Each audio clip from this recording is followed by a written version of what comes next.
exposing how much I spent in February as a 23-year-old dentist living alone in Sydney. 400. I know I said I was going to cut back on this section. I may or may not have spent the rest on I had my birthday last month, so I'm no longer a 22-year-old dentist, now I'm 23. And other than my birthday, we also had Valentine's Day, Chinese New Year, like so many celebrations in February. So I'm kind of scared to see how much I spent, but let's go through it together. So for eating out, I spent $253.14. That's so much less than last month. Okay, I'm looking and apparently I only ate out 4 times. But to be completely transparent, my boyfriend and I usually take turns paying. So we probably ate out more than that, but I paid for 4 times. For $250 to only eat out 4 times sounds like a lot. One of them was $90. We ate at this like pretty pricey Korean restaurant to celebrate my first week of work, and I spent $130 to shout my family on Chinese takeout for Chinese New Year, so those two were definitely the bulk of this section. For groceries, I spent $299.86, so about $300, which is about the same as last month. Then for drinks, I spent $49.31. I know I said I was going to cut back on this section, and I swear I did. I only bought 1 Molly tea last month. I may or may not have spent the rest on drinks for my friend's birthday. I kind of forgot how expensive the drinks are at the bar, and to be honest, I kind of regret it. Like, I honestly would rather spend my money at Molly tea than on alcohol, but it was a special occasion for my friend's birthday and I saw a bunch of friends I haven't seen in a while, so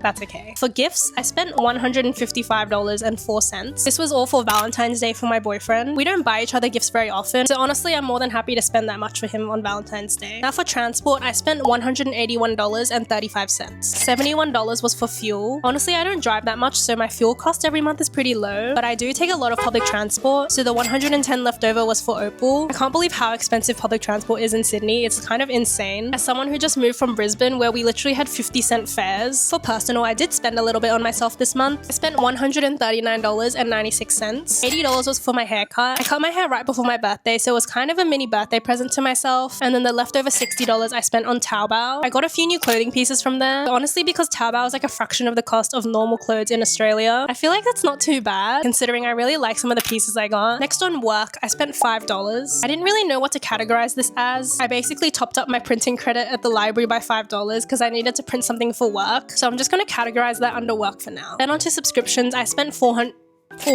I spent $14.99. I know I said I was going to get rid of my iCloud subscription, but I've been procrastinating going through my photos and videos, so I did pay another month of iCloud. And lastly, for rent, again, I'm very fortunate that I don't have to pay any rent because I live in my family apartment. So that brings our grand total for February to $776.21, which was a lot less than last month. If you follow me, you know I was doing a content creation challenge for February where I posted every single day last month, and to be so real with you guys, that actually took up so much of my time. I feel like I was spending every waking moment either planning, filming, or editing a video. So I think that explains a lot to why I don't have that many expenses last month. But I hope this video was somewhat helpful, and follow along to see next month's breakdown.